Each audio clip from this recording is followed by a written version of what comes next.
They say to fully enjoy life, you should collect experiences, not things. Physical things you buy become outdated. They lose their appeal. But an experience lasts forever and grows over the years. That's why I want you to know about the Mervis Diamonds South Africa Safari coming this March 2025. Enjoy a 5-star luxury adventure with native South African and longtime fixture on the DC diamond scene, Ronnie Mervis himself, leading the group. I've been on the trip twice, and it is spectacular.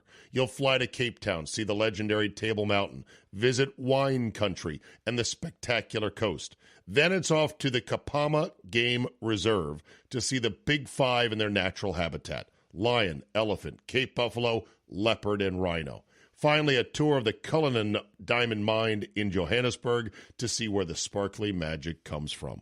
All told, 11 luxury days on the ground, all-inclusive, for just $6,300 a person.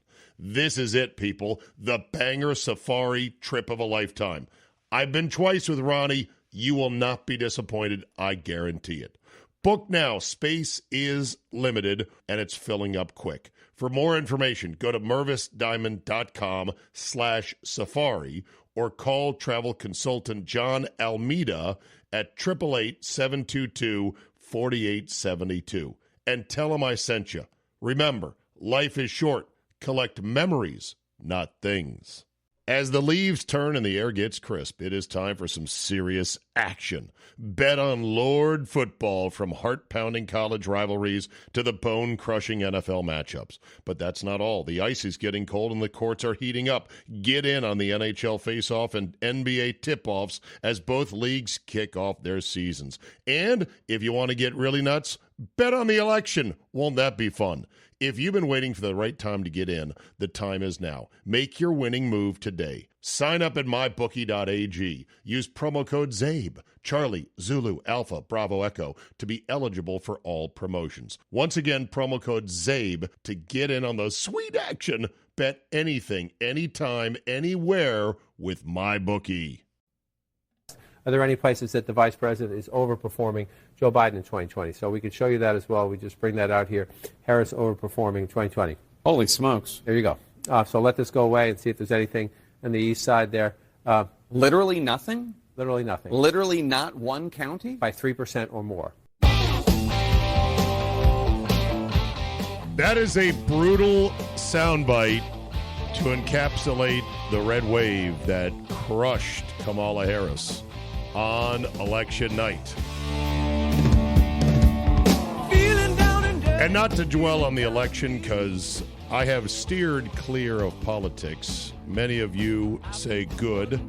Many others of you have said boo. I want to hear more of that. And I say why. You know where I stand.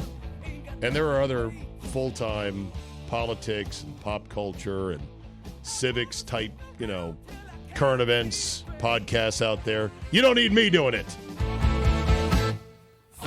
But I do have some thoughts about the election. Holy shit. Wow. I mean, not just a electoral college wipeout, but winning the popular vote for the first time in seemingly forever, flipping certain counties literally on their roof like a NASCAR race and a big wreck in turn 4.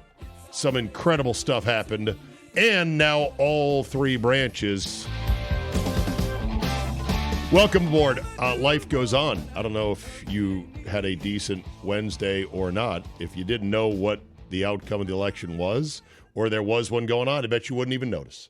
Because life does go on, win or lose, after big elections. I'm old enough to have remembered the outcome of several big, exciting, and also crushing presidential elections when you allow yourself to care a bit too much. The better way to go is to care less. But I think there was a lot more riding on this one than in pretty much all the previous elections so far. And I think both sides feel that. And so now the left is girding for Hitler. But they're not leaving. They say they're leaving the country, but they're really not going to leave the country. And nobody is floating away on a makeshift raft with their family because they really fear that Hitler is going to put them in concentration camps. It's a nice rhetorical sort of a threat but they're not following through with it. I've heard of Hollywood celebs saying, if this Republican wins, I'm leaving. Narrator. But in the end, they never leave. And Kamala Harris just delivered her concession speech, albeit a bit late for some people's liking, and promised a peaceful transition of power, which, look, when you get beat that bad, it's a lot easier. Had it been close and we were battling this out with recounts and lawsuits, could have been a whole different story. Thank God for that. Either way, the country probably could not have sustained a close imagine a 269-269 tie that gets broken by the Speaker of the House of Representatives of the newly minted House. Oh my God, what a mess that would have been. At least this was clean. And if I can quote from the Great Wall Street Journal annual editorials that they publish every Thanksgiving, it's a two-parter. The first part is, I forget the titles. One is The Fair Land. The first part, I forget the other part of it, but it's about, America and elections and governance and the bounty that is America. One of the great lines in these editorials that have been running since like 1961 goes as follows. But we can remind ourselves that for all of our social discord, we yet remain the longest enduring society of free men governing themselves without benefit of kings or dictators. Being so, we are the marvel and the mystery of the world, for that enduring liberty is no less a blessing than the abundance of the earth. Well said. Yay, democracy. Some lessons that should be learned from this election include, one, Hispanics are not a simple demographic to predict. And they sure as heck are not in the back pocket of the Democratic Party that can just be counted on by going, okay, here's our guy, line up and vote for him.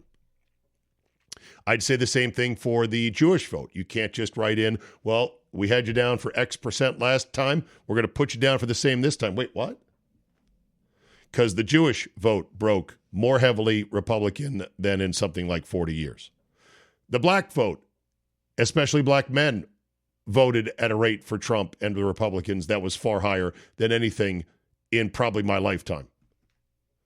So there needs to be a real, if you're the Democrats and you are like a football team, you need to do some real self-scouting here. And it doesn't look like they're ready to do that yet. They might, but for now, they're going through it right now. The shocking thing was that in some of the most Hispanic districts and counties, the Trump flip from Biden 4 years ago is not to be believed. Like from a Biden +6 county to Trump +14 or something absurd like that. And Eagle Pass, which is pretty much the epicenter of the illegal immigration crisis, that county went for like 93% Trump, and it's hugely Hispanic. It's something like 90% Hispanic. It's crazy. And it makes sense as to why. Because you think about it. You are the simple thought is, well, Trump wants to deport illegals. I'm sure he's not going to get any Hispanic voters to go for that. You sure? Because if you're a third-generation Mexican-born U.S. citizen, because your mom or dad came here 40 years ago and you've since assimilated into, the United States and you become a naturalized citizen, you have followed the law, you've built a business, you've raised a family, what hurts you the most? Illegal immigrants coming in that are going to put a direct economic pressure on probably the things that you have worked hard to build legally. Your landscaping business, an auto parts store, a dry cleaner, whatever it is. There's going to be pressure on you now because now you're competing with this new influx of illegal immigrants, and many of which are violent criminals. Not all, but some, and more than some. Also, they're coming from deeper parts of Central America. So they're not even what you would consider your kith and kin from across the border in Mexico. They're from Venezuela and Honduras and a bunch of other places. And while some would like to, some would like you to believe that everyone who is brown-skinned is kumbaya and we're all the same and we're one big family. Oh, no. I learned that when I went to the Dominican for our annual Sunburn Bowl trip and talking to the wonderful Dominican hotel staff about Haiti, with whom they share an island, just with a big line drawn down the middle, and what they think of Haitians in the DR. Oh, boy. Boy, did I get an education. Spoiler, they don't think highly of Haitians. But I digress. So those were some of the surprises that completely threw off the pollsters that said it was a very tight race. So that's lesson number one. Lesson number two is don't ever bet against Elon Musk. You're going to lose. When does this guy ever lose? This guy is incredible in so many regards, and yet he was once upon a time the darling of the left because of his electric cars before he started to further leverage himself into politics. But he had to as a matter of survival. He voted for Obama twice, by the way. And nobody on the left thought twice about it. But now that he bought Twitter and he's actively campaigning for a Republican, he's the devil. And believe me, if they had won, the march to dismantle his companies and if they can put him in jail would have begun, or deport him would have begun.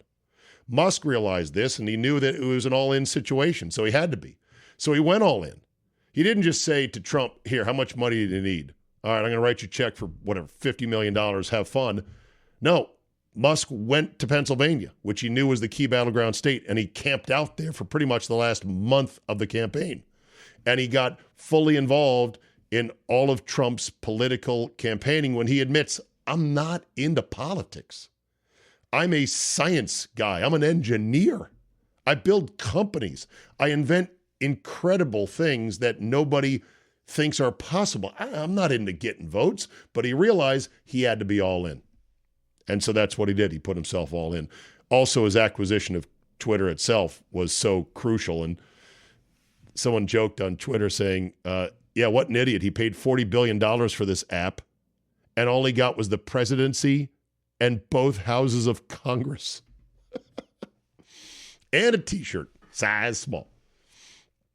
Polling is a complete joke, including that Ann Seltzer woman who said, you know what? My poll says Harris in Iowa by 3 points. The equivalent of Professor Frink and the Gambletron 3000. After evaluating millions of pieces of data in the blink of an eye, the Gambletron 2000 says the winner is Cincinnati by 200 points. Why, you worthless hunk of junk. Yes, that would apply to most of the pollsters and most of their precious models. Nate Silver, who has become a darling with certain media members about, he's so good, so analytic, he's got these great models.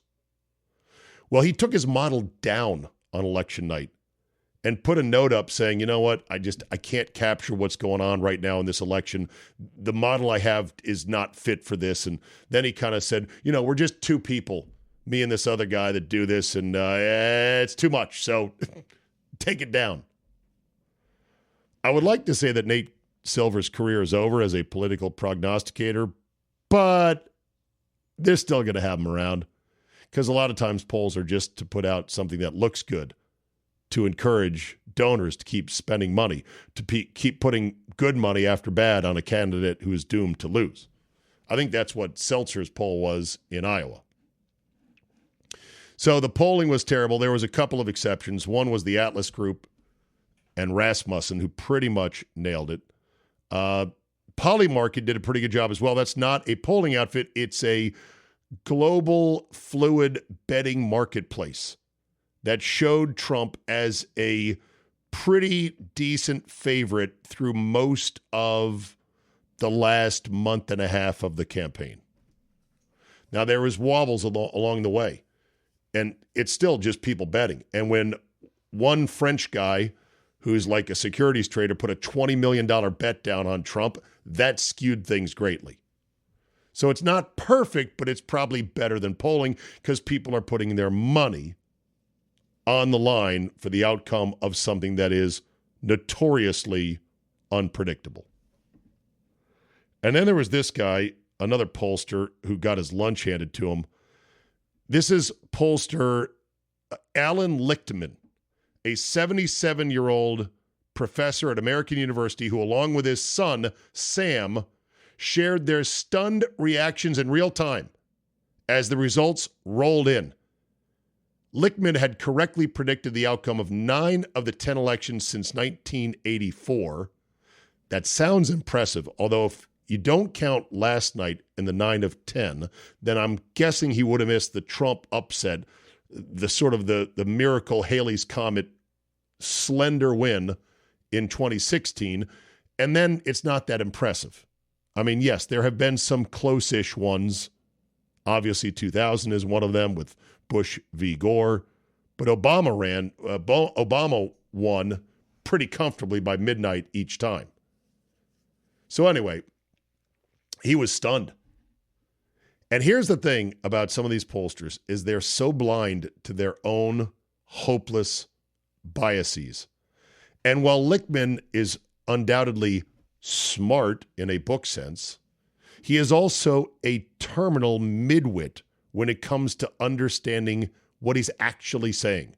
Here's what Lichtman says as he saw his candidate he predicted, Kamala Harris, go down in flames. "Oh, the democracy's gone," a defeated-sounding Lichtman said on their live stream. I don't think you know what that word really means. Once a democracy is gone, it's almost impossible to recover. The way to recover is by the dictators losing wars. His son was less apocalyptic, saying he hopes Trump serves his term and we never have to deal with him again. Well, that's, I think, a pretty likely outcome. He can only serve these 4 years, and he'll be 82. But is Sam Lichtman's, his son, going to be happy with a J.D. Vance presidency or, God forbid, back-to-back ones? I doubt it. So maybe not just be about Trump. It just could be Democrats. I don't want a Republican in there. His dad, though, doubled down, saying, I've said it 100 times. Democracy is precious, but like all precious things, it can be destroyed, and typically destroyed from within. And throughout the 21st century, democracy has been in decline everywhere around the world, and America has now fallen in step. But never give up hope. Well, wait, it sounded depressing, and now you're like, but never give up hope. He simply said, it's unfathomable, as he concluded their live stream.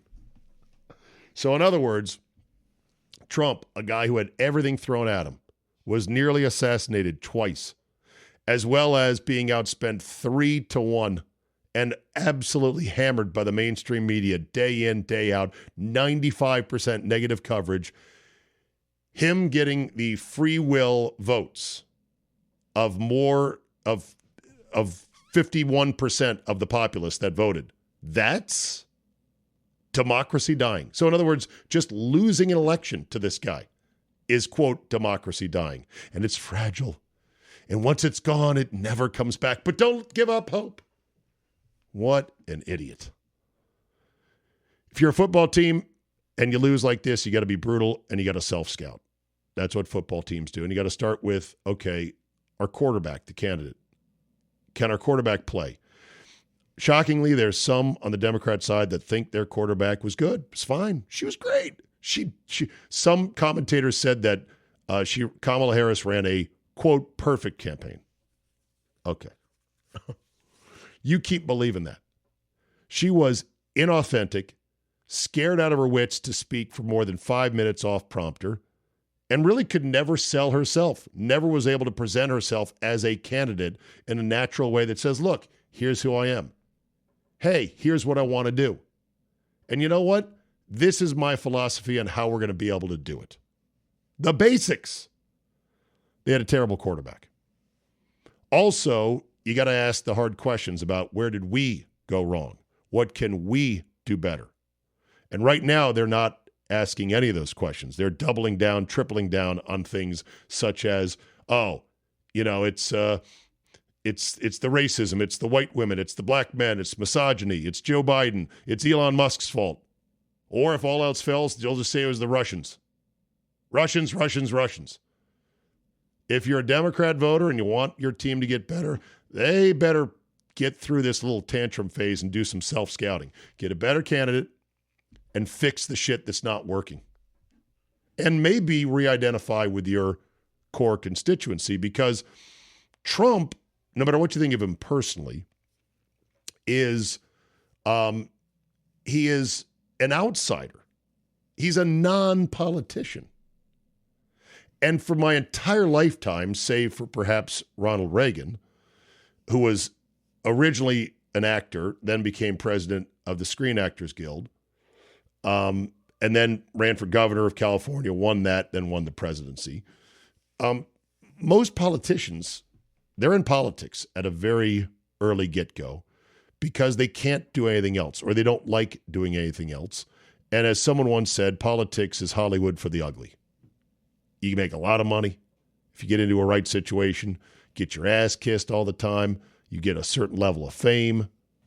It's a good deal for the talentless who have not done anything else in life. It's not what our founding fathers would have envisioned when they said, let's have citizens, regular citizens, serve the country, a government of the people, by the people, for the people. Okay. Now we're getting these politicians who can't do anything else, but they know how to get elected. They know how to raise money, and that's what they do. And I mean, I guess can't blame them, but I love the fact that now we're getting some non-politicians in the mix. Obama was the first cool president in pop culture terms, but he was still a politician. Trump is the first truly non-politician to become president, not once, but now twice. And those that he has brought in, including Elon Musk and Vivek Ramaswamy and RFK, who is pretty much a politician, Tulsi Gabbard, Dana White from the UFC, these are not your typical swamp creatures that Trump had the first time around. The dummies like Mike Pompeo and Anthony Scaramucci. Remember that complete ass clown? So he's got a much better coaching staff. As the owner of this football team that got beat last time, they've made corrections. They said, okay, let's be honest. What could we do better? What did we do wrong in 2020? They got a much better coaching staff around Trump now, and their candidate, the candidate, did I call Trump the owner? He's the quarterback. Trump is amazing as a guy that runs for office. I think he ran 79 days in a row, I think I saw, that he was out on the campaign trail without a break at 78 years old. It's incredible. Incredible stamina to be doing that all day, every day, all the time, seemingly forever. But the Republicans did a couple things that shocked me as a guy who has to vote for them as a party, in that they learned some important lessons from 2020. One, vote early. Vote early and get those low propensity voters to vote early and to use as much mail-in balloting as you can. Very smart. Also, get an army of lawyers and poll watchers. I mean, an army. Laura Trump was in charge of that, and they had like 230,000 lawyers and poll watchers and everything else to make sure that none of this tomfuckery was going to go on election night. And then you open it up to a big tent, go for a demographic that was feeling shit upon at the moment in the electorate, and ride with it. And it was a wipeout in political terms, but it was still too close for a lot of us. And there was a lot of people that were ready to be done with this. So that's my big takeaway from the election. And we'll see if the Democrats figure out, hey, you're supposed to be the party for the working middle class. The working class, white electorate, and now Latino and black, they're turning on you because you're offering them nothing. That's a massive coalition of votes in there that you really need to try to scramble and win them back, because that's what your party's identity was built on. As for the next 4 years or 2 years or 2 months, I don't know. Maybe some good can come. I hope that there's some good things done that I say, good. That's what I want to see this country do. A, B, C, D. I'm not going to get into the weeds on that. And we'll see what happens. Trump can only serve one term. He's 78. You'd think he'd be willing to go YOLO on this and not be so cautious, because when you have this kind of a mandate, you better fucking spend it because it'll be gone soon enough. But you know what? You can't predict this stuff, and I'm keeping low expectations for any positive sort of outcomes, just because it's not that I don't think they're going to try or that he's got smart people around him this time. Just always keep your expectations low on politics and politicians and your party, be it Republican or Democrat, doing anything that matters in your life in a positive way. And if you keep those super low, like I don't expect anything, then if they do something, you'll be like, son of a gun. They actually did something to help my life be better. Quick break. When we come back, let's talk some football. Our man, Mr. X, is back in the saddle this week, and we'll get his thoughts on week number 10 and the Thursday night opener. It's a good one. Bengals and Ravens to start the National Football League cycle for another weekend. You are listening to the CzabeCast. They say to fully enjoy life, you should collect experiences, not things. Physical things you buy become outdated. They lose their appeal. But an experience lasts forever and grows over the years. That's why I want you to know about the Mervis Diamonds South Africa Safari coming this March 2025. Enjoy a 5-star luxury adventure with native South African and longtime fixture on the DC diamond scene, Ronnie Mervis himself, leading the group. I've been on the trip twice, and it is spectacular. You'll fly to Cape Town, see the legendary Table Mountain, visit wine country and the spectacular coast. Then it's off to the Kapama Game Reserve to see the Big Five in their natural habitat: lion, elephant, Cape buffalo, leopard, and rhino. Finally, a tour of the Cullinan Diamond Mine in Johannesburg to see where the sparkly magic comes from. All told, 11 luxury days on the ground, all-inclusive, for just $6,300 a person. This is it, people. The banger safari trip of a lifetime. I've been twice with Ronnie. You will not be disappointed. I guarantee it. Book now. Space is limited, and it's filling up quick. For more information, go to mervisdiamond.com/safari or call travel consultant John Almeida at 888-722-4872 and tell him I sent you. Remember, life is short. Collect memories, not things. As the leaves turn and the air gets crisp, it is time for some serious action. Bet on Lord football, from heart-pounding college rivalries to the bone-crushing NFL matchups. But that's not all. The ice is getting cold and the courts are heating up. Get in on the NHL face-off and NBA tip-offs as both leagues kick off their seasons. And if you want to get really nuts, bet on the election. Won't that be fun?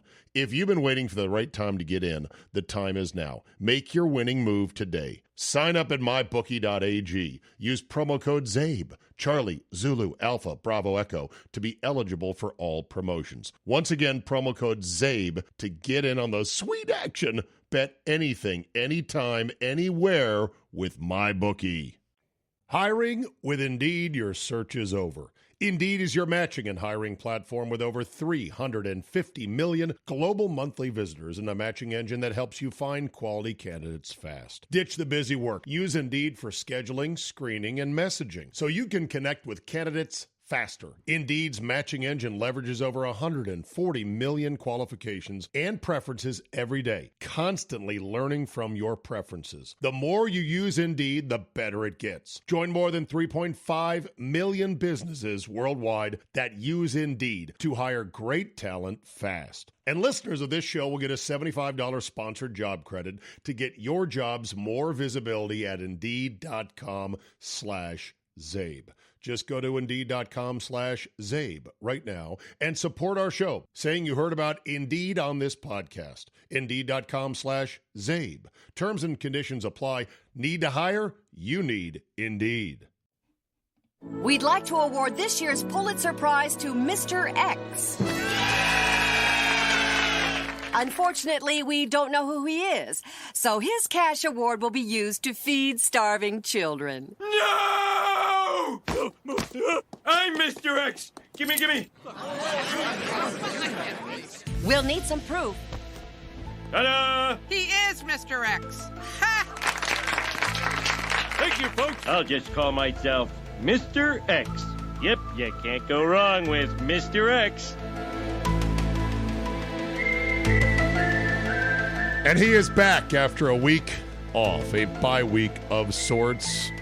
And we could use him right now for this Thursday night tilt. It's a good one, Mr. X. Bengals and Ravens. How you doing, my friend? I'm good, thanks. Yes, it finally got a really good one. Haven't had one since probably the opener.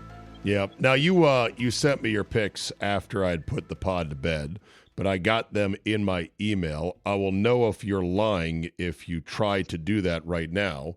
Can you remind me who you picked last week? And it is documented in my email, and I'm sure your subscribers got it. Well, I actually put it on since I had the first bye week in 7 years. It's been a while. I did tweet them out. You did? Okay. Wednesday. Yeah. Times? I don't usually, but I did last week. Yes. Okay. And who'd you have? Who was last week? Had the winner. Was it Jets, right? Was Jets last week? Yeah, Jets. We both had the right side. God damn it. I should know this. I should assume that you're not going to know this. No. I need to do better research. I got it right here. I know that I've got it. I know we both hit the Jets because it was the trappiest line ever. It was trappy as hell. But they looked terrible in the first half. Yep. You took the over. I took the under. It hit under. But I did miss the prop. But I hit both the game and the under. Remind me who the Jets played, since I'm now of that age where I can't fucking remember who they played. You don't know either, Vikings? Do you? Jesus Christ, are we fucking it was terrible? The Vikings. Oh my God, no, we suck. It was the Texans. It was the Texans. We got to tighten up here. Well, you and me, we got to tighten the fuck up. I got to look ahead. I'm not good at looking back. Well, we do recount our picks from last week, so that probably is a little nugget I should jot down on a piece of paper. I take full responsibility for that. My apologies. Okay, so I'm on it from now on. I was with you on the Jets, but I had the wrong side of the total. So that now brings my season record, according to you, at 4-5. You are now 7-2, documented with a Wednesday afternoon evening pick for the Thursday open the week game on Amazon Prime. My totals are 3, 5, and 1. Your totals are 6, 2, and 1. So you are a stellar, documented 13, 4, and 1 on Thursday nights with me here on the pod. Pretty nice. Correct. Pretty Correct. nice. But I think I'm probably like 4 and 7, remembering the next week who it was. Yeah, probably. I'll do better. You're on a prop losing streak. You're now 4-5 if you want to play the prop bet. We're a combined 7, 10, and 1 for me. I'm sorry. I'm combined 7, 10, and 1 on both of my bets. Right. Totals and sides, and then you are 13, 4, and 1. So that's a very good record. Let's keep it up this week. We'll get to the Thursday game in just a second. But first, you want to weigh in because you didn't get to last week on the Anthony Richardson tap out. Well, yeah, I'm sure that one's probably been beat up a lot now. But I want to hear your thoughts on it. Well, forget the whole, hey, he hasn't played much, he doesn't know that you're not supposed to do that. I ask you a simple question. If you just ran a marathon and you need some rest, I think handing off to the running back takes less effort than running to the sideline and back. It does. What's so hard about calling a run play? Maybe you audible out of what the coach sent in and you hand the ball off. You got yourself 45 seconds of rest. What's that hard about it? Well, his big dumb mouth arguably cost him his starting job, because I'm convinced, Mr. X, that had he not said, if he had said I came out because I was injured, that's different than saying I was just winded. He said, I was pretty tired, man. That was a lot of running around. I'm not going to lie. And he said it in a way that was like, look at me. I'm doing the responsible thing. Yeah. And everyone in the football community was aghast, saying, you cannot do that. That is never done. Your teammates, your linemen, they don't get to go, I'm tired. I need to go get a juice box. Yeah. No, it's I just, like I said, at the end of the day, running the sideline back takes more wind out of you than just the ball off. That used to be a formula for gassers after practice the next day, so I'm tired the next week, right? Yeah. Well, that's the NFL, though. You'll see things on a week-to-week basis. You say to yourself, I've never seen or heard of that before in my life. Just like DJ Moore. Did you see DJ Moore walk off the field for the Bears in the game against the Cardinals? Well, Bears have a habit of that, right? At least he wasn't hooting to the crowd during the last play of the game. Right. I mean, Dwayne Haskins, may he rest in peace, had to be pulled away from the fans, taking selfies and high-fiving fans when he had to go back out for kneel downs at the end of a rare win in the rookie season of one Dwayne Haskins. Zabe, all these things, okay, grumpy man about to shake fist at sky. But all these things come from coaching, from the youngest age on up. If players aren't held accountable and taught how to behave, they don't know it on their own. You know, if you are allowed to cut up, you don't just one day suddenly know how to behave. I think. Yeah. Well, and then you texted me. Somehow we talked about the dropping the ball in the end zone thing right before it happened. But you texted me about the whole, oh my God, look what just happened. Dropping the ball on an easy touchdown before you go into the end zone. I just have no idea how that happens. I have no idea. Malachi Corley is the guy's name. Yeah. And look, if it was my team, I'd cut a guy like that just to send a message. Just like I would have cut Tyreek Stevenson. The Bears tried to discipline Tyreek Stevenson by saying early on in the week, you're not going to start as punishment for being a jackass. And he responded by taking himself out of practice because he was pissed off. Cut the guy. Send a message. Set the tone. Yeah. But that's you and I being old men on chairs on the porch, and the young guys will say, well, that's not very smart because he's still a top third-round talent, and you're just going to be hurting yourself in the long run. And look, it was one of these mistakes. He's going to get better at it. You can't be so hard on him. Well, okay, well, then it's going to happen again, or something else dumb is going to happen again. Nobody's going to get better if they're never accountable. I mean, my goodness, this is a guy who I know he was a high draft pick on the Jets, but I don't think he had but like a target or two all year. They give him a little end around, first play, touchdown. Oh, yeah, I forgot to bring the ball with me. How can you not be excited for your first score? You can't make that up. Well, the reason guys do it is to look cool. It's to see how it's cool to be an idiot. But okay. Okay. You ever seen guys driving motorcycles at 80 miles an hour down the highway, popping wheelies on one wheel, doing 80, literally? Have you ever seen those videos? Okay. Have you? No, but I can picture it. Okay. It's insane. Yeah. But if you're really good at riding a motorcycle, you can do it, but you're putting yourself right there on the knife's edge of killing yourself.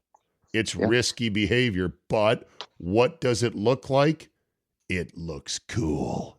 So dropping the ball the instant you'd cross the goal line in a casual way, like, that ain't nothing. Of course I score touchdowns. I'm Malachi Corley. Look at me. That's why it keeps happening. It's a dangerous, stupid thing that looks cool if you pull it off. If you don't, it's a disastrous football play that could lose your whole team. the game. Could get your coach fired. Of course, they've already fired their coach, so didn't matter. Well, you've got the ins. What happens in the players' meetings the next week? Are they all like, okay, man, just don't do it again? Or are they mad? I mean, they got to be mad. I would hope they would get to load up some pillowcases with bars of soap and beat the shit out of them. Code Red. Code Red the guy. Red. Exactly. Yeah. Make it frontier justice amongst the tribe and tell them you're going to pay for this, motherfucker, you dipshit. Yeah. Code Red's the only way to make sure it don't happen again. Yeah. He said, here's what he said. My emotions were still extremely elevated just from the fact that for me, I just scored my first NFL touchdown. Okay, don't care. This is basic shit. You know that moment got pulled back from me, but obviously, my teammates rallied around me, told me that they'd get the ball back for us. I felt really good after that. No! Get the ball back. You forfeited 7 points. Yeah. You can never get that back. Just because maybe later they get the ball back and then you score another touchdown, you're still down 7 precious points with your high-paid quarterback and Aaron Rodgers fighting to get you guys back in the playoff picture. Your interim coach trying not to look like an idiot. It doesn't work that way, genius. Yeah. Did you hear Aaron Rodgers on the Amazon post game? No. About an hour or so. I like the Amazon broadcast, by the way. You do. Do you watch the data cast from them? No. Are you aware of it? Yeah, that's the one that has all the fantasy stuff at the same time. No, it's a little bit different than that. Okay. It's the advanced stats thing. It's not fantasy. It's stuff like how fast are players moving. It's got visualizations and AI that predicts which players may or may not blitz. Has pressure alerts, defensive vulnerability, coverage ID. You've never watched that. No, I have not. You Does should it predict which players will get into the end zone and which ones will drop it short. No. No. Okay. Although you could probably feed the AI algorithm with SAT scores, with their GPA in college, what school they went to, was it in the SEC or not, right? What kind of car do they drive relative to their contract? Is it too much money? A lot of things. Do they have an ugly girlfriend? Yeah. Anyway, check it out. Right. Check it out tomorrow night because it's pretty cool. It's more data than I need. I just want to watch the game and Carissa Thompson at halftime and postgame. But yes. So what did Rodgers say postgame? Well after the game he was on, and he said he's pretty good at this. He's not my favorite, but tongue in cheek, he said, "We figure we need to score 28 to 30 points to win this game." They had 21, and he goes, "I'm counting this as 28." Yeah, I saw that. I'm counting this as 28. Yeah. That was his blast at the dude for dropping the ball. Well, he said afterward, or their interim coach, Ulbricht, said, "You owe us one." Again, no, it's not how it works. This is not like getting a round of drinks at the bar. I'll get the next one. Yeah. These are unique, precious points that your team is fighting for week in, week out. I feel like I'm taking crazy juice here, but I'm glad you're with me on this. We're not the ones who are crazy. It's these NFL players sometimes. Okay, Pressing on. Item 2, recapping last week in the NFL. Okay. You have the NFL so far and year to date. Yeah, well, last week the favorites crushed more than ever. They went 10-4-1. Oh my God, that's a string of 3 weeks now. Yeah, in a row in which the favorites, and by way of the favorites, the public has been rolling. Yeah, and not only that, but the favorites won outright. On the money line, 13 out of 14. The only underdog to win a game was the Carolina Panthers. I know. The worst team got their coach fired. Yeah. So now on the season, the favorites are at 55%. That's really high. Straight up? No, against the spread. Against the spread. They're Favorites are 55% ATS. Yeah, that's wild. What are they SU? Do you have that number? Around 68, 69, I think. Okay. And the overs, even though they went 7 and 8 last week, they're still up on the year at 53%. After a horrible first 2 or 3 weeks, they have been hitting as well. So the favorites and overs means public is happy. And the biggest oddity of all last week was the public doing well and me doing well for once, because usually I'm the opposite. Well, maybe you got on the public train. Yeah, sometimes. Every now and then. Although I missed the big one of the week, as you know. Your 3-star, which was the Browns. I want to talk about that. So I'm reading your wonderfully detailed write-up of your 4 picks, which your subscribers get. You're kind enough to slide it to me at no charge to the league. And I'm reading your write-up of the Browns, and it goes something like this, and I'm paraphrasing. Okay. The Browns suck. I knew they'd suck. I bet them to suck, and they've looked sucky this year. But last week, they looked pretty good with Jameis Winston, so what the hell? I think I'm going to bet them as my 3-star this week. I'll hang up and listen off the air. Can you explain what made you suddenly feel like you were on the Browns? Well, clearly I was dead wrong. No, but I mean, it was such a persuasive write-up of how and why they suck. Yeah. And then you swerved us at the end like, that said, I'm on them, baby. I'm on them. Well, I think the main point was every now and then you feel like there's a team you're really on. I bet the Browns under for the year. Felt dead on. I bet them a lot early, dead on. I bet them to win the week before when Jameis was debuting. I just felt like their defense is still very good. They just were a team that was in dysfunction with Watson, and I thought simply Winston would be enough to turn it around. I also thought the Chargers were the most overrated in the league, so it seemed like a great matchup of a 2-and-whatever team versus an overrated team. And the Browns were, it was an even game, and I was like, the Chargers are not good enough to be favored on the road, but clearly the Browns are the Browns. And Jameis only throws picks in triple, 3 at a time. Yeah. He either throws 0 or 3. 0 or a million. It was a 3. Picks, right? It was a 3-bagger right there. Your 2 stars, the Falcons -3. That was an easy winner against the Cowboys. Dak Prescott, by the way, getting news on this Wednesday that his torn calf muscle is torn partially off the bone, and that this is usually a longer than 4-week injury. So he's already going to be out for 4 weeks because they put him on IR.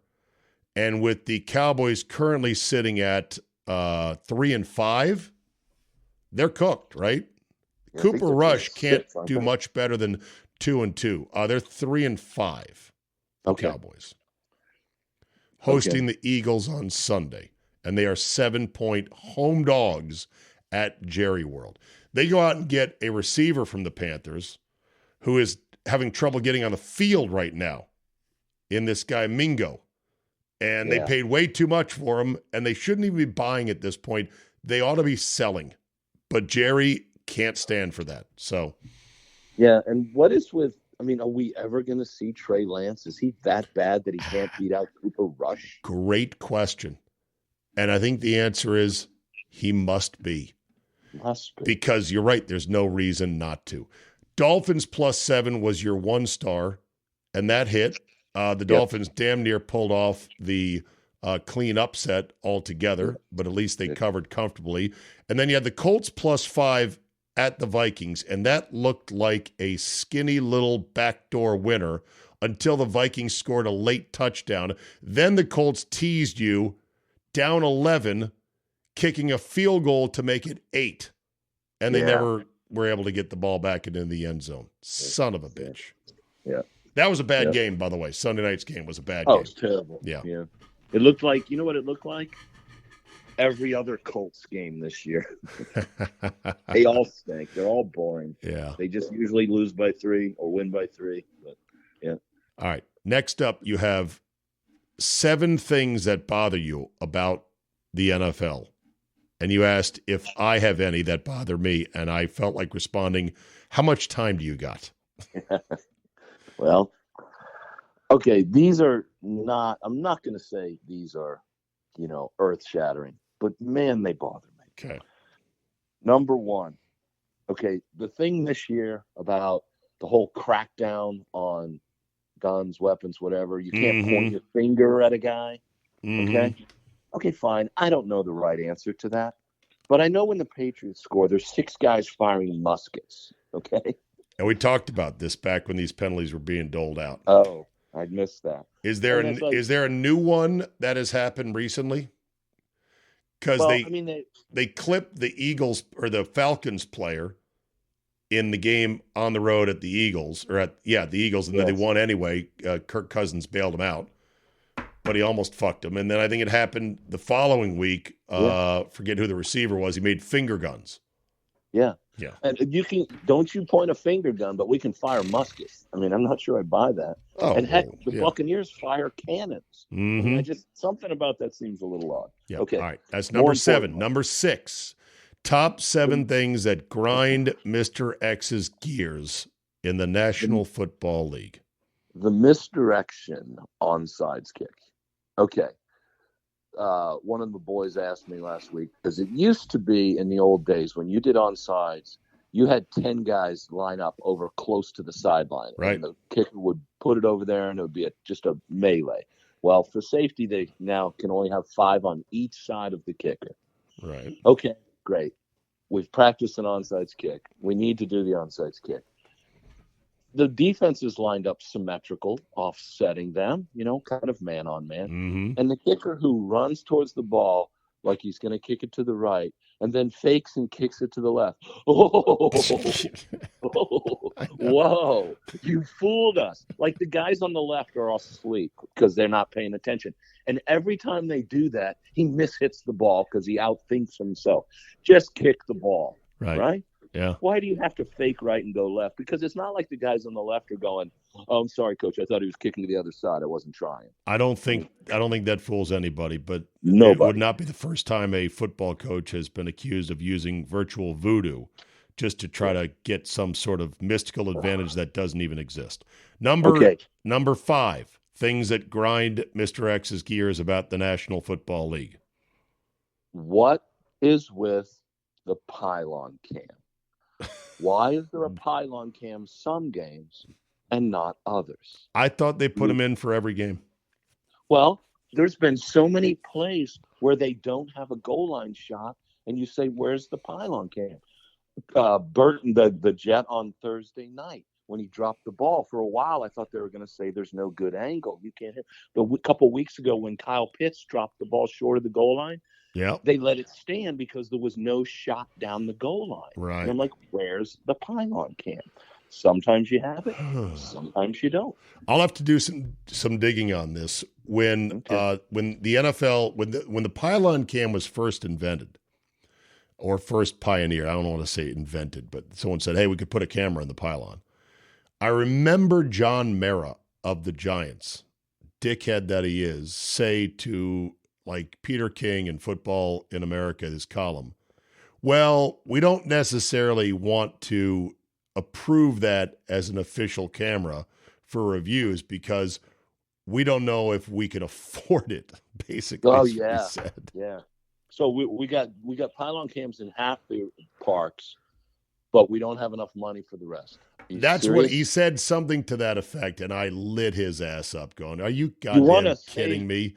Like, A, they're not that expensive. B, look at the finances of the league. You can afford it. I was under the understanding that they're standard issue now in the NFL, and there's more than just 2 cameras in it. There's like 3 or 4 different eyes embedded. And I've even seen, Mr. X, a pylon next to the pylon cam. Yeah. That is even better because remember, when you're looking through the actual pylon itself, you don't really know exactly when the player may touch it or the ball may touch it or what body part is knocking the view offhand. So you kind of need a second pylon cam next to the pylon. And now I've said pylon so many times, it sounds weird in my head. Well, I'd take that second one and I'd put it in the arena that doesn't have a first one. Sure. There's also, I've seen this kind of more in college. I've seen pylon cam for the first down pylon that is not official, but it's there on the lay it on the ground orange arrow denoting a first down thing. Matt. I get the cost of that, but I just don't understand why. Like when Kyle Pitts had that doesn't cost anything. One that he dropped $200 GoPro. Buy them in bulk if you're the league. You know what? Take an iPhone 16 and just paste it to the pylon. That honestly would work just as well. Okay. This one bothers me. Number more. 4. Number 4. This one really bothers me. And you can say, oh, this is rarely happens and it's petty. But back in the day when you had a 8-man coaching staff and you were busy. Now you got 15, 18 coaches and 57 interns. Somebody has time to pay attention to this. When somebody punts the ball, let's say late at the first half, it could be game. The play that drives me craziest is fair catch on the 10, followed by kneel down, go to the half. Why? I would never allow anyone to field a punt before I kneel down. Well, nothing. How much time is left in the half? I need to know that. Well, if you're going to do one kneel down and run to the half, okay. I don't care. Fill it in 10 seconds, 20 seconds, whatever. So the other team only has, they either have no timeouts or one timeout left, so they can't. Sure. Okay. I understand that you'd rather be on the 10 than the 2. But I see a guy field the ball, fair catch. They come out, kneel down, they go to the half. There is nothing you benefit by catching that ball. The only thing that can go wrong is you can muff it. Why don't you just let it drop and go to the half? I would imagine, and I'm not defending it because you're right, it's a strategically minus play for the most part. But if they get a perfect soft bounce at the 10 and they got guys to cover it and they down it at the half-yard line, now you can't kneel down. You have to run a running play to avoid a safety, and things can get squirrely, and sometimes they can get you. That would be the only thing I can think of. That is accurate. And I would just compare that to the number of times where a guy fucks up the punt. Somebody gets blocked into him. Bad things happen. And more often than not, it's not bouncing to the 6-inch. It's going to there. Number 3, things that bother Mr. X about the NFL. I call it the angry challenge. When a coach is upset on a key play and he just throws that flag because he's mad. Yeah. And it's like, it doesn't matter how angry you are, you're wrong. Yeah. That Gary Danielson did an awesome job in a college game. He did the Michigan game, but I might be wrong. When Michigan, there was a real tough play on a catch. Yeah. And is it a catch? And immediately they look at it and Danielson goes, "Nope, that's not a catch." And the coach was angry and he throws the challenge. And when they come back from the commercial, Danielson was great. He goes, "Well, you just wasted a challenge and a key timeout because you don't know the rule." Yeah. And I thought that was good. He called him out on that. But you can't challenge just because you're angry. Yeah, but they do all the time. Or they challenge because they're scared they're going to lose. Or they challenge because they think, God, I'll never be able to live with myself if this was overturnable. Or they're like, I don't want to hear it from the media because they've got a better view of this sitting in front of their TVs in the press box than I do. And they can sit there and look at it after we've moved on. And then they'll be like, you're an idiot. Why didn't you challenge that? Yeah. Simple rule in life. You almost always mess up when you do something angry. But anyway, here's my last one. Well, no, we're only on number 2. That was number 3 on my book. You know, I think Richardson was one of the 7. We skipped around on that. All right, well, So Guns was 7. I forgot 6. Pylon was 5. Punt was 4. Angry Challenge is 3. 2, 1. Well, Richardson should have been in there somewhere. We did him separately. Okay. The tap out. Okay. Do you have 2 left? I have 1 left. Well, then you really didn't have 7. You had 5. I did because Anthony Richardson, we didn't count. Well, that only gets you to 6. 1, 2, 3. You skipped the misdirection onside. Oh, yeah, onside. Thank you. Okay. All right, cool. Okay, so here's my one that I think you have to be a little older, but I call it the evolution of rules. I think you're old enough, Zabe, to remember back when the offside rule was different. It used to be the defense could jump off, and as long as they got back before the snap, it was okay. I remember that. And the offensive lineman had to hold their position. Right. It didn't matter. The guy could jump off. He's going around you on the end. You can't move. If you move, it's on you, not him. And it was kind of an awkward rule. Every 3rd and 12, Bruce Smith would intentionally jump off sides to try to draw the flag and get back. And if the man moved, and it's kind of counterintuitive to have somebody jump right at you and stay frozen. Like, the kids grew up playing that way, and they got it. Then they got the bright idea of, well, we're going to call that, we'll let him get back, but if you cause the guy to move, then it's offsides. And when that rule first came, I'm watching that going, why are these guys holding their position? Every time they jump off, you should fake like it got you. Right.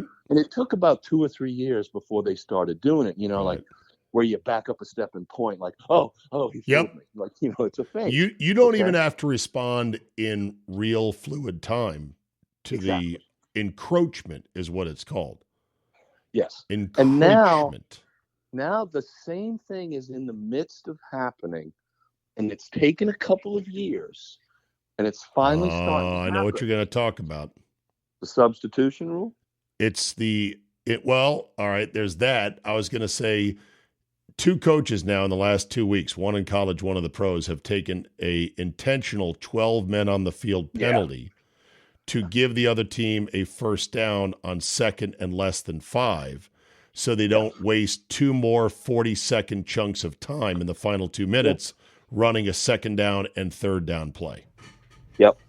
You should be able to decline that. But no, mine is the sub rule, where now, again, I was good at this in youth sports and seeing loopholes and helping with making rules before the other guys see the loophole. But here's what the a point. Shock, by the way, that you were that guy when you coached your sons, X2, X3, X4, on the mean streets of Arlington.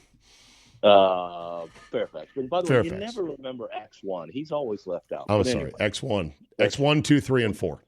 There you go. But here's the point. Now they have the rule, which kind of makes sense, but they don't think it through.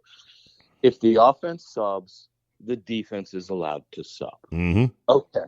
The offense has to do it quickly.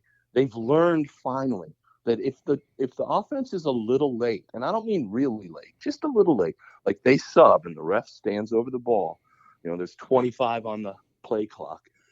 And then it's like what the defense is finally learning to do is, oh, wait, they subbed. We want to sub. And they take the fat defensive tackle, jog as slowly as he can off the field. Or no, they'll run a defensive lineman out, jog. Oh, wait, are you in for me? Okay, jog. And then there's not enough time left, and the offense burns the timeout or gets the penalty. So the play clock is running when the defense is making their mandatory or mandated allowable substitution. It's not so if the offense does it, no, I know. And let me rephrase this. I know what you're talking about. When the defense is subbing because they have the right to match the offense. Right. Slow it down. And they slow it down to burn a lot of clock. Not just the clock, but if they don't get it off in time, it's a delay on the offense. I know. That's the clock, the play clock, Mr. X. Right. So why wouldn't the defense then just slow walk it all the way to 0? That's what I'm saying. They are. And the offense will see it coming and they'll burn the timeout.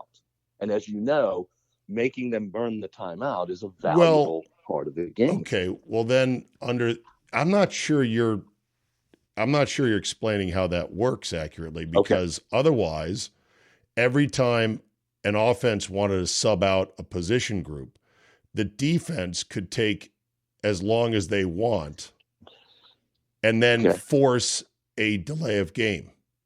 Well, here's the point, because I've seen this happen. You're right. They're not going to let you take 38 seconds to sub. Okay. But if there's 20 seconds left and you take 15 to do it, or 20 close, they'll let you. They're getting really good at running a guy off the sideline. It seems like there ought to be a definition of they're not allowed to do that.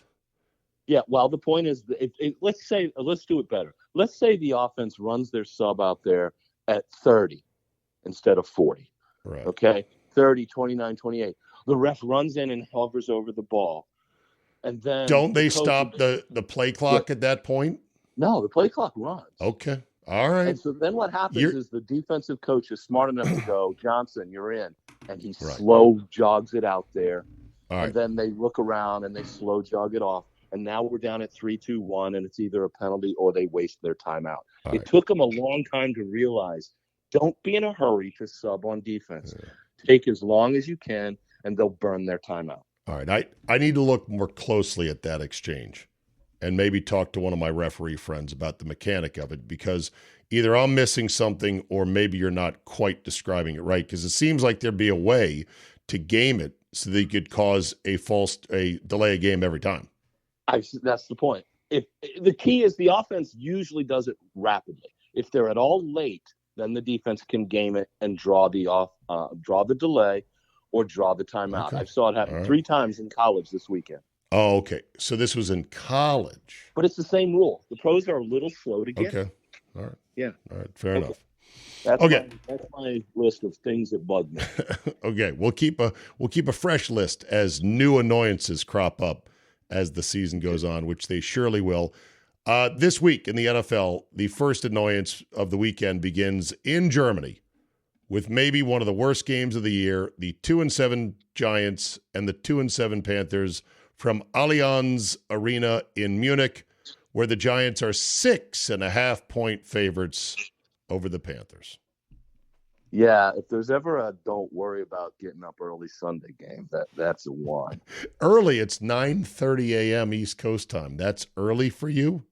That's early when I'm updating games on the website till 4 or 5 a.m. on Sunday. That's early. Yeah, okay. That's early. Okay. Well, it's on at 9:30 on NFL Network, and it might be the best game of the week. Who knows?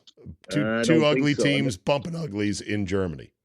And if you can't afford pylon cams, maybe just leave them both over there. The Germans have the best pylon cams ever. You wait till you see our pylon cam. Super 4K resolution. All right. Other matchups this weekend that are juicy ones. Yeah. I like the Pitt at Washington, of course. I mean, every time in my kids' lifetimes that Pitt has come to Washington, it's been a home game for Pitt. Pittsburgh Steeler fans not only travel, and this is a relatively easy 5.5-hour jolt down the Pennsylvania Turnpike down into Raleigh-John, Maryland. They not only travel, but they are like a virus that has metastasized through every state in the country. And so they come out of the woodwork, Yinzer fans, wherever the Steelers go, and I respect it. They're one of the handful of national fan bases that oozes out of the mud wherever a team goes. So I believe there's going to be a heavy Pittsburgh presence, not nearly as bad as it was one Thursday night in the Jim Zorn era, in which they had to go silent count, the Redskins did at home, in part because Danny did nothing to throttle the resale of prime Redskin tickets in the lower bowl to the opposing fans. He's like, fuck it, I want all the revenue, sell them to whoever you want. Yeah. Dipshit. Well, the other thing on that is that, the reason, yes, they're a good fan base, but also it was real easy for them to come to Washington games when you could buy the tickets on StubHub for $1.95. Right. This will be a tougher ticket. You're not getting that. This will be a tougher ticket. I look forward to seeing just how jacked the home crowd will be for this game. It's a 1:00 game, though. Was not flexed out of the 1:00 window, which is interesting. It might have been, they might have had a hold on that where they weren't allowed to grab it from CBS. That's one of the good games. Niners-Buccaneers is pretty saucy, even though both teams are 500 or below. Niners are 4-4. Bucs are 4-5. This game's in Tampa, and San Fran is -6 as they're starting to get guys back. I believe this could be Christian McCaffrey's first game back. Supposed to be. Question is he really good, and will they pitch count him? We'll see. Those are that's a great matchup, but they're two very beat up teams right now, so we'll see. And Baker Mayfield, honestly, he's not gonna be, but he should be in the MVP conversation for what he's doing on that team. Really? MVP? They don't. I mean, he's led that team around. The receivers are all. He's throwing to Cade Otton. And I know he is, but I didn't think his numbers. I had not heard, by the way, him being mentioned for possible MVP. But I'll confess, Mr. X, I don't follow that shit in the regular season. Like, to me, MVP is such a boring quote debate because the players who could all be named MVP, they're all great players and they've had great seasons. And I'll just wait until the year is over. I don't need to track it like it's a fucking race. This is not the Heisman to me. Ooh, who's leading for MVP? Now, I know why ESPN likes to talk about it because they want their listeners to bet on their gambling affiliated sites on that prop bet. So they talk about it a lot. And sure, you might make a killing on that prop bet if you get lucky with a guy who's a long shot at the start of the season. But the actual debate does not tickle my brain at all. Concur. Let me rephrase that. For a guy who, kicked around on 4 teams in a year, he suddenly looks like a franchise quarterback who's playing very well in Tampa. I can't imagine why Cleveland is not wishing he was still there. Shut my mouth. He's at 71% completions with 23 touchdowns over 9 INTs with a wide receiver roster that has been decimated with injuries to their 2 big guns, Evans and Godwin. And he's got a passer rating of 105.6. Okay. Well, there it is. Let it be known. Well said. The other game, I think, that is amongst the better of the games, and there's a bunch of teams that are kind of scuffling to get right on the year. I think it's the Cowboys and Eagles for this reason alone. This could be a Mike McCarthy death blow game if the Eagles humiliate them in front of Jerry in his home stadium 2 weeks before Thanksgiving. Mike McCarthy death blow game 12.0. Death blow. How many times have we said that? But you could be right. Lions-Texans is a good one record-wise. It's one of the few with 2 teams with winning records. 7-1 Lions, 6-3 Texans. Lions are 3.5-point road favorites in this one down at NRG Stadium. Texans just have not been right this year since Nico Collins went down. They're not as explosive as they were last year, and they can't run well enough to offset it on a consistent basis.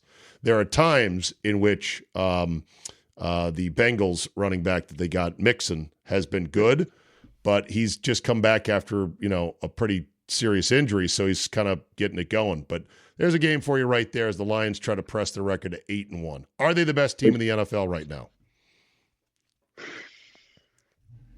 Well, you are what your record says you are, so I guess so. Do you like them better than Baltimore, who plays tomorrow night? We're going to pick that game in just a second. Yeah.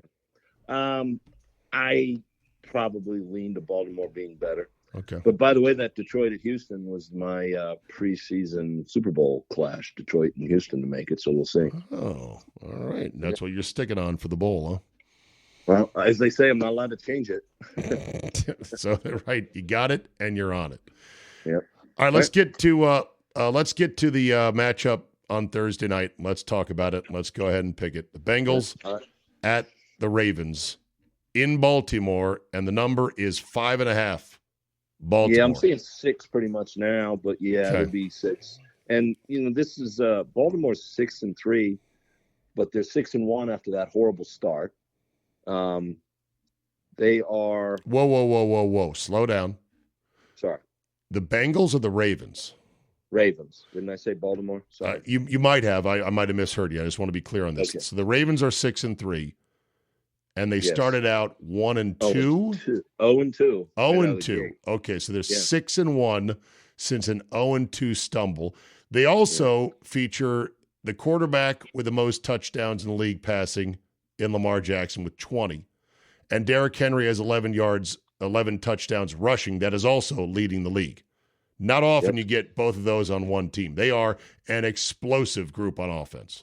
Efficiency, all the efficiency ratings, they're top 2 or 3 in every category on offense. And by the way, that 6-1 roll they're on, the only loss was to Jameis Winston. Anyway. When I say that Lamar has the most touchdowns, he's got tied for the most touchdowns passing with 20 with Joe Burrow. I think that's the number, but you fold in his rushing touchdowns, and he's got the most combined. Does. They're also 5-3-1 against the spread. And Baltimore has gone over in 8 of their 9 games this year. Cincinnati, similar. They've gone over in 6 of 9. So this has got shootout written all over it. They played earlier in this year at Cincy, and Baltimore won 41-38. So I'm pretty sure you're going to see most of the world firing that one over. It's a great matchup, though, but at the end of the day, it's a short work. Usually a division dog is a great play. I call this the don't overthink it game. Baltimore's on a roll. It's a short work week and travel for Cincy. I don't lay the 6 with Baltimore. Don't blink special, a shortish 5.5, even though it's a division game, and you like the Baltimore Ravens to keep it rolling. By the way, I'm such an idiot. We just mentioned Baker Mayfield has 23 touchdowns, so he's got the most passing. But again, combining Lamar's 20 passing, and let me check the rushing on him, he's got the most total touchdowns in the NFL. Yeah. All right. I am going to take the Kitty Cats against all common sense. Because to me, the Ravens are one of these teams that as soon as you think you can lock onto them and start riding them, something happens. I'm not saying they're going to lose per se, but I am now a Bengals believer that they have sorted their shit out from a very poor start in which they were 0-2.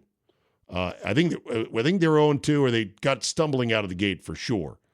And so here comes Cincinnati, and I'm going to take them to keep Baltimore's offense in check, maybe get a turnover or 2 off of Lamar Jackson, use some of that institutional knowledge of being a division foe of the Crows, and I'll take the Bengals plus the 5 and a hook on Thursday night. And what the hell? I'm taking the over because life is too short to bet the unders. Well, anything further on this game you want to add? I would just say I would feel a lot better for you if Higgins actually plays. It's too early to know, but I don't think he plays again. I'll take my prop of the week. I'm going to take Gesicki because with Higgins out, he's a target monster. Take Gesicki, go over his 54 yards. Over 54 and I didn't yards. Pick the total. I'll go under. It's so high. I'll take my shot under. All right. What's the total? 53.5. 53.5. All right. As always, you can get more from Mr. X on his website, callmemrx.com. Bet with your head, not over it. And winning is nice, but paid's even nicer. All right. We'll talk to you next week. Thank you, my friend. See ya. Couple of emails to end the podcast today. A lot of feedback on daylight savings time. Jerry Orton Jr. writes, Czabe, working in the dark is way better than doing anything else at night. Well, that's if you're inside at a desk job. I would say if you're outside trying to dig ditches in the middle of an intersection to fix a water main, I think you'd want it light. Anyway, he says, I like you, get up at 4:30 a.m. and will not see daylight for the next few months. I prefer longer daytime after work hours so I can be outside walking, cooking, etc. Yeah, what's the etc.? Besides all your walking and all your cooking, which takes what, 40 minutes? Right now, it's dark when I get up and dark when I go home. No vitamin D for me.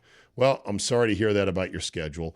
The thing about this daylight savings argument is you want the daylight when it's best for you. And here's another email on that front. Daylight savings time. This from Steve in Janesville. Steve, you should send this to your boy in Minnesota, Charch. I would prefer just staying on standard time year round. I'd rather have more daylight when it's cooler out in the summer with 5 a.m. tea times and an extra hour of fishing before it gets hot here in Wisconsin. Okay, here's the problem with that. I don't want it. I want it to be as late as possible in the glorious summertime months. I have no use for the sun coming up at 4:45 a.m. And when you say 5 a.m. tee times, good luck on that, because most golf courses do not have equipment with headlights or a green staff that can get out there in the middle of the night to prep the course for the day's play, cutting the tees, cutting the greens, raking the bunkers, setting the cups. Some courses do, but most courses that are decent at all, the maintenance crew is out there at dark 30. So 5 a.m. is, you're not going to get a 5 a.m. tee time. And many people don't want to wake up that early. And as far as fishing, okay, great. You're a fisherman. You want that hour early instead of late. But here's the bottom line. Arrange your day accordingly. The amount of sunshine and daylight does not vary person by person. I get it that if you've got a desk job or somewhere at the office where you literally are pinned down, cannot leave before 4:30 at the earliest or 5, and there's no way to go out and enjoy a quick 30 or 45 minutes of daylight recreation in the dead of summer or in the dead of winter, yeah, you're going to want the clock shifted in the direction where you can at least get an hour. Quit your job or walk at daytime or walk in the morning. I don't know what to say. Or move somewhere where it's not so northern and there's a little bit more daylight available, like Arizona or New Mexico or Florida or who knows where. But I love people's passion for it, even though the funniest thing is there's no more daylight for anybody. This one from Eric Kruger. Oh, my God. The 97.3 The Game podcast is fixed. Yes, it is. We have finally rerouted the taping and the posting of the content you so desire with me and Butchie and Luddy on 97.3 The Game, 6 to 9 a.m. In podcast form, available at the iHeart app and wherever you get your podcasts. We have reconfigured it so that there is a raw feed of just us. No music, no bumpers, no theme songs for our planned bits because we've not settled this rights fee issue with the music labels, but you just get us. I would think it sounds weird as fuck, but it's better than having the podcast chopped up and mangled and otherwise disfigured. So you're welcome. And as Eric said, if either candidate last night would have promised this day after the election, they would have won my vote no matter what. I don't give a shit how much I might have hated that particular candidate. Had nothing to do with it, but it was just good timing. So there you go. And then finally, there is this. I mentioned what highlight is as sick and mind-bending as the Saquon Barkley highlight. I was reminded of this play involving the Eagles with the same Kelly green helmet, only this time it wasn't a throwback. It was just called their uniform, with the silver pants and the silver wings, and one Randall Cunningham, old number 12, the lanky, long-throwing, freakish quarterback running, throwing combo out of UNLV. This play you may remember. Throw the ball every time if I'm Philadelphia tonight. And what you do when you have a quarterback back like Randall Cunningham, you let him roll out. You give him. Hold on, was that Al? Was that a gaffe by my boy Frank Gifford there? When you got a quarterback. Philadelphia tonight. And what you do when you have a quarterback back. Yes, it was. And what you do when you have a quarterback. Oh my God, he would have been canceled in today's day and age. I believe that's Dan Deerdorf as well on the broadcast. This was, what year is it listed? Video was posted in 2019. I know it's way before that. Back like Randall Cunningham, you let him roll out. You give him an option. He's a great runner. Give him an option to either throw or run the football. Third down, goal to go.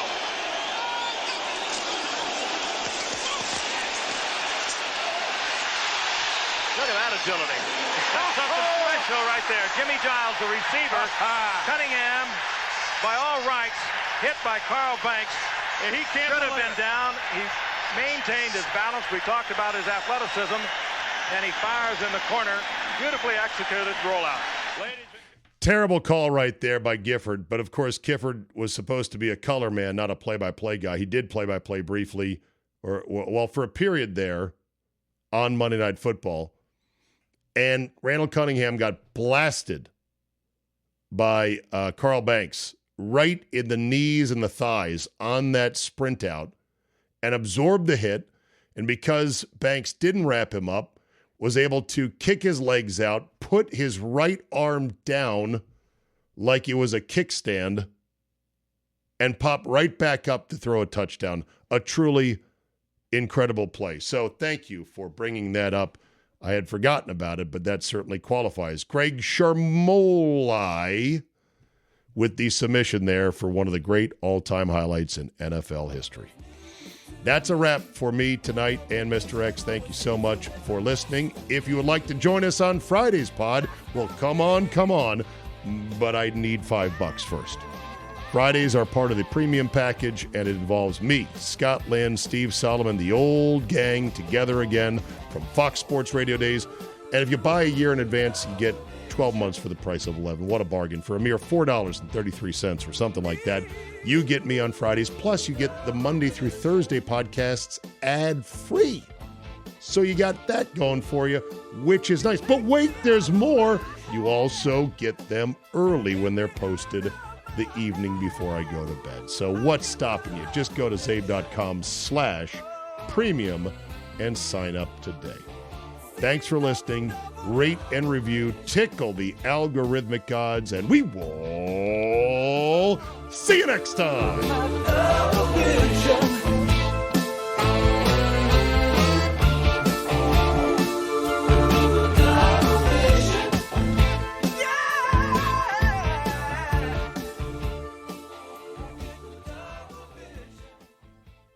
They say to fully enjoy life, you should collect experiences, not things. Physical things you buy become outdated. They lose their appeal. But an experience lasts forever and grows over the years. That's why I want you to know about the Mervis Diamonds South Africa Safari coming this March 2025. Enjoy a 5-star luxury adventure with native South African and longtime fixture on the DC diamond scene, Ronnie Mervis himself, leading the group. I've been on the trip twice, and it is spectacular. You'll fly to Cape Town, see the legendary Table Mountain, visit wine country and the spectacular coast.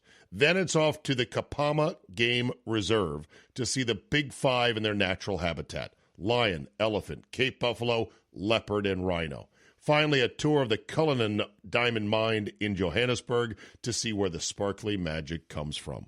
All told, 11 luxury days on the ground, all-inclusive, for just $6,300 a person. This is it, people. The banger safari trip of a lifetime. I've been twice with Ronnie. You will not be disappointed. I guarantee it. Book now. Space is limited, and it's filling up quick. For more information, go to mervisdiamond.com/safari or call travel consultant John Almeida at 888-722-4872 and tell him I sent you. Remember, life is short. Collect memories, not things.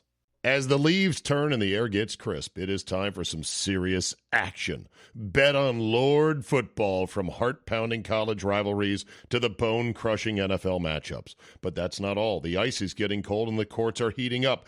Get in on the NHL face-off and NBA tip-offs as both leagues kick off their seasons. And if you want to get really nuts, bet on the election. Won't that be fun? If you've been waiting for the right time to get in, the time is now. Make your winning move today. Sign up at mybookie.ag. Use promo code ZABE, Charlie, Zulu, Alpha, Bravo, Echo, to be eligible for all promotions. Once again, promo code ZABE to get in on the sweet action. Bet anything, anytime, anywhere with MyBookie.